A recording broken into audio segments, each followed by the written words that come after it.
Assalomu alaykum, hurmatli kuzatuvchilar. Bugun sizlar bilan beldagi va oyoqdagi og'riqlar haqida, qachon neyrojarrohga, qachon travmatologga murojaat qilish kerakligi haqida suhbatlashamiz. Hurmatli obunachilar, tanishtirib o'tishimiz kerak. Bu hamkasbim Umarov Davron Ali, neyrojarroh, oliy toifali shifokor. Meni ismim Rahmonov Jamolxon, travmatolog ortopedman. Asosan tizza bo'g'imi va son chanoq bo'g'imidagi jarrohlik amaliyotlari bilan shug'ullanaman. Assalomu alaykum bizni kuzatuvchilar. Bugun sizlar bilan oyoqdagi og'riqlar haqida neyrojarroh sifatida yondashib suhbat o'tkazib beramiz. Assalomu alaykum Davron aka. Assalomu alaykum Jamolxon. Bilamizki, beldagi og'riq bu har doim bel bilan bog'liq bo'ladi, lekin dumba sohasidagi, ya'ni yonbosh sohasidagi, son va boldir sohasidagi, tizza sohasidagi og'riqlar ko'pincha bemorlarni chalg'itib qo'yadi. Bunga asosiy sabab chunki ham beldagi, ham tizzadagi og'riqlar bir-biriga juda ham yaqin bo'ladi belgilari nisbatan. Sizga mana ko'p keladi bemorlar, menga ham ko'p keladi. Son chanoq va yonbosh, ya'ni dumba sohasidagi og'riqni bir-biri bilan chalkashtirib, ko'pchilik travmatologda, na samom dele, neyrojarrohda bemori, lekin neyrojarrohda bemor bo'lsa, adashib travmatologga keladi va bekordan bekorga vaqtlarini, mablag'larini sarflashadi. Mana sizga asosiy savol. Qachon dumbadagi og'riq bel, ya'ni o'sha nerv bilan bog'liq bo'ladi, qachonki son chanoq bo'g'im bilan bog'liq bo'ladi? To'g'ri Jamolxon. Aslida, ya'ni travmatologlarda kasali bo'lgan bemorlar ham bizga murojaat qilishadi, adashib. Bu ko'p uchraydigan holat.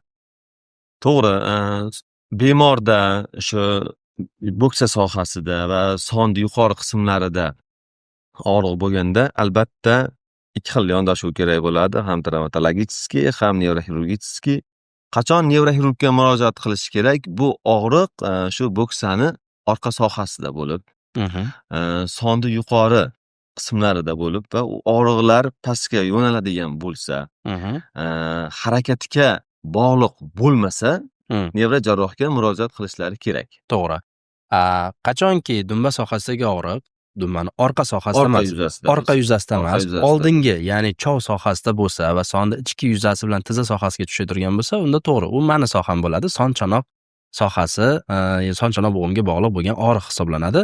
Hozirgi kunda bu ko'pincha asepticheskiy nekroz головки бедренной кости, ya'ni son suyagini boshchasidan aseptik nekrozi bilan bog'liq holatda chiqadi.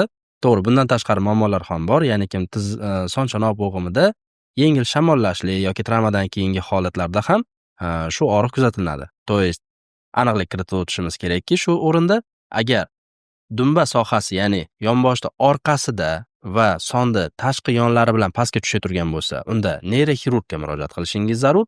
Agar chov sohasi, ya'ni son chanoq bo'g'imini oldi qismida, ya'ni dumba orqada, son chanoqda oldingi qismida og'rib, sonni ichki yuzasi, ya'ni oyoqda bir-biriga qaragan ichki tomondan sekin pastga tusha turgan bo'lsa og'riq va harakatda kuchaya turgan bo'lsa, ya'ni yurgan sari og'riq kuchaya turgan bo'lsa, unda bu son chanoq bo'g'imi bilan bog'liq bo'lgan muammo hisoblanadi va siz travmatolog ortopedga murojaat qilishingiz zarur hisoblanadi. Va yana juda ko'p bemorlarimizda bo'ladigan narsa tizza sohasidagi og'riq. Ya'ni kim bilamizki, tizza bo'g'imidagi og'riq asosan yurganda to'g'ri kuchayadi, o'tirib turganda kuchayadi va tizza qopqog'i sohasida va tizzani ichki yuzasi, ya'ni tizza bo'g'imini bir-biriga qaragan yuzasida ko'p bo'ladi. Lekin bitta og'riq bor, juda ko'pchilikda bo'ladi shu narsa, tizzani tashqi yonboshidan boldirga qarab beradigan og'riq. Shu og'riq haqida nima deb o'ylaysiz? U tizzaga bog'liqmi yoki siz tomondan? Yo'q, bu albatta nervga bog'liq og'riq hisoblanadi. Bemorlar belida stenoz deymiz, ya'ni buni har xil aytganda torayish. Belda torayish, ya'ni stenoz kasalligi bo'lganda xuddi shunaqangi tizzadan boshlab to boldirgacha og'riq kuzatiladi. Bunday bemorlar ma'lum bir masofa o'tib yurgandan keyin bellarida va boldirlarida og'riq hisobiga o'tirib olish hissi ko'proq qiynaydi va o'tirgani joy qidirib qoladi bunday bemorlar. Bunda albatta neyrojarrohga murojaat qilishlari kerak bo'ladi. Ko'p bemorlarimiz keladi, shifokor bilan maslahatlashmagan holatda tizza bo'g'imlarini MRT qildirib kelishadi yo boshqa tekshiruv qildirib kelishadi-da, doktor ko'rib bering. Vaholanki MRT toza bo'ladi.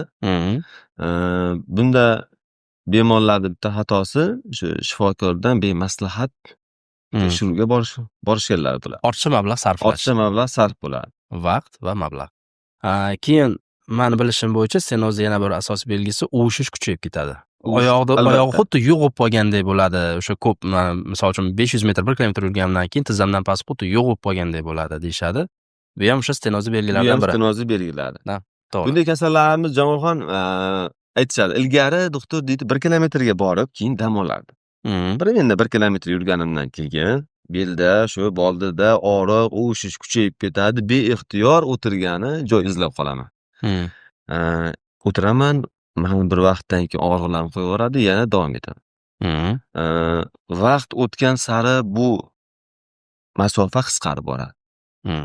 6 oy oldin 1 kilometr yurgan bo'lsa, endi u bemorning yurishi 500 metrga tushadi. Sabab beldagi stenoz, ya'ni torayish dardni jiddiylashib ketishi.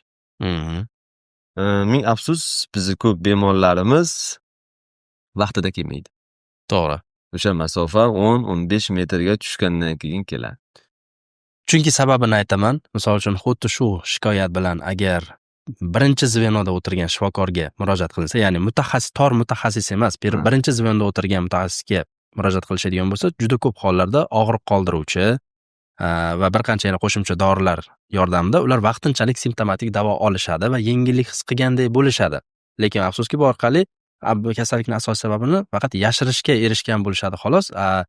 U esa dorilar fonida kasallik asosiy sababi, ya'ni stenoz yoki grija, bu yana ham rivojlanib ketib turib, birovlar oxiri yakuniy, ya'ni oxirgi darajasida biz oldimizga kelishadi. To'g'ri, Jamolxon, shu jarrohlik amaliyotiga kelib qoladi bemor o'zi bilmagan holatda. Mana hozir mana shu yerda bir qiziq narsa aytib ketishim kerak. Men ya'ni shu tor mutaxassislik nevrojarrohlikni olishdan oldin qishloq vrachlik punktida ishlaganman 7 oy. O'sha yerda o'tirib, men bemorga MRT tekshiruvi buyursam, ko'p bemorlar mendan xafa bo'lishardi. Doktor, bu bunaqangi jiddiy, qimmat tekshiruv kerakmi? Kerakmi? Dori yozib berib qo'ying. Ha, to'g'ri. Bu xuddi hozir aytganingizdek juda ko'p o'sha O'zbekiston vatanimiz juda ko'p chekkasida ommalashgan. Qachon bemor bunaqangi katta tekshiruvlarga og'riq kuchayib, kechqurunda o'sha xotirjam uyqular yo'qolib, yurish 5-10 metr, 20 metrga kelgandan keyin buni tekshiruvlarga rozi bo'ladi. Biz asosiy kamchiligimiz ham shunda deb o'ylayman. Misol uchun agar boshqa rivojlangan davlatlar misolda oladigan bo'lsak, har 6 oyda uni boshi og'riydimi, og'rimaydimi, beli og'riydimi, og'rimaydimi, har 6 oyga ko'rikdan vaqtida o'tadi. Menimcha, bizning kamchiligimiz shunda. Yondashuv har xil. Chunki bemorlarda o'zida birinchi zvenodagi shifokorlar bilan tor mutaxassisdagi shifokorlarda bergan yo'riqnomasiga yondashuv har xil. Compliance deb gapiramiz buni, ya'ni bemorni sizga o'sha topshirgan topshiriqlaringizni bajarishga yondashuvi, ya'ni kim o'sha topshiriqni o'z vaqtida bajarishga qanday desa bo'ladi, sodiqligi, yondashuv har xil. Ular ko'p hollarda ma'lum bir shifokorni gapini birini ikki qilmasdan joy-joyida bajarishadi. Ma'lum bir shifokorning aytganini, to'g'risi bu quloqdan kirib, u quloqdan chiqib ketadi. Mana shu narsa noto'g'ri. Hech qaysi shifokor bemor uchun yomon bo'lgan narsani taklif qilmaydi albatta. Yomonlik ravo ko'rmaydi. To'g'ri. Yana misol shu o'rinda aytib o'tishimiz kerak. Meni o'zimda ham yana sizning neyroxirurgik kasallar bilan chalkashadigan bitta kasalligimiz bor. Uni конечно faqat MRT ko'rsatib beradi. Medial meniskni orqa ildizini uzilishi. Bunda tizzani orqa sohasida sanchiqli og'riq bo'ladi. Tizza bo'g'imini orqa sohasida tortilgan og'riq bo'ladi, где-то bir qarich atrofidagi joyda. Endi nevrologik og'riqlarda ham shu tizzani orqasida tortishli og'riq bo'ladi, lekin bitta simptomida farqi bor. Orqa ildiz uzilgan bo'lsa, tizzani nisbatan yon tomoniga ham qo'shiladi. Nevrologikda faqat orqasida og'riq bo'ladi, meni bilishim bo'yicha. Va simptomatik belgini yana bitta tekshiruv usuli medial menisk, ya'ni tizzani ichki tomonida qo'l bilan o'sha orqa shoxiga yaqin qismini bitta bosilganda kuchli og'riq chaqiradi. Shu o'rinda eng avvalo agar tizza bo'g'imini orqa qismida tortuvchi og'riq bo'lsa, baribir birinchi o'rinda tizzani ham tomografiya qilishni taklif qilaman har doim bemorlarga. Agar tizza bo'g'imi sog' chiqadigan bo'lsa, MRTda har doim disklarni ko'rib, sog' chiqadigan bo'lsa, undan keyin men neyroxirurgga jo'nataman. Nimaga? Chunki u bemorda katta ehtimol bilan o'sha men tomonidan исключить qildimmi, ya'ni kim istisno qildimmi medial menis jarohatini, endi значит unda faqat nerv qolyapti. Ba'zi bir holatlarda shunga o'xshash holatlarda biz faqat magnitniy rezonansniy tomografiya, ya'ni MRT natijasiga asoslanib qolamiz. Bu orqali to'g'ri, bemorda ozgina vaqtini, mablag'ini ko'proq talab qilishimiz mumkin, lekin to'liq, to'g'ri tashxis qo'yishga erisha olamiz. Tizza bo'g'imni orqasidagi tortuvchi og'riqda bo'ladi. Endi tizza bo'g'imida ko'pincha o'sha asosiy belgi shu. Boya aytib o'tganimdek, tizza qopqog'ida, tizzaning ichki sohasida og'riq bo'ladi. Yurgan sari kuchayadi, o'tirib turganda og'riq kuchayib ketadi va keyin yana bundan tashqari shu o'tirib turganda tizzam qirsillab chiqib ketganday bo'ladi yoki qaltis harakat qilganda tizzam chiqib ketganday bo'ladi. Bu chista tizzani og'rig'i bilan bog'liq bo'ladi. Endi yana bitta holatlar bor. Tizzadan pastida boldirlargacha, tovongacha, barmoqlargacha tortib beradigan og'riq. Bu stenoz emas, ba'zi grijada ham bo'ladi, to'g'rimi? Albatta. Bizda bir ajoyib tushuncha bor. Bemorlar keldi. Grijasi bor. Endi bel sohasi haqida gaplashadigan bo'lsak, 5 ta bel umurtqasi bor deymiz. 5 ta bel umurtqasida alohida, ya'ni ikkita umurtqa o'rtasidagi amortizator disk joylashgan bo'ladi, soddaroq aytganda. U qaysi disk kasal bo'lib, grija qaysi o'ravendan chiqishiga qarab turib, bemorda og'riqning joylari, ya'ni og'riq joylashgan sohalar har xil bo'ladi. Ya'ni agar shu grija birinchi va ikkinchi bel umurtqalar orasidan chiqadigan bo'lsa, bunday bemorlarimiz boyaga aytganimizdek, sonda oldingi yuzasi va sonda ichki yuzasidagi og'riqlarga shikoyat qiladi. Agar beldagi grija nisbatan pastroqda, ya'ni 4 va 5-bel umurtqalari orasidan chiqib keladigan bo'lsa, bunday bemorlar og'riqda doktor, meni og'rig'im shu belimdan boshlanadi, oyog'imni tashqi yuzasi bilan to barmoqlarimni uchigacha og'riq bo'ladi.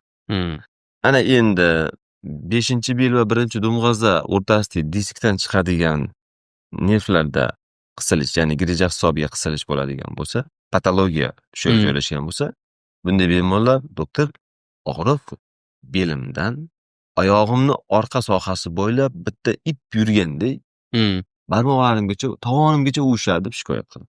Oyoqda orqasida ip tortib turgandek shikoyat qiladi. Buni bemorlar keyin so'raymiz.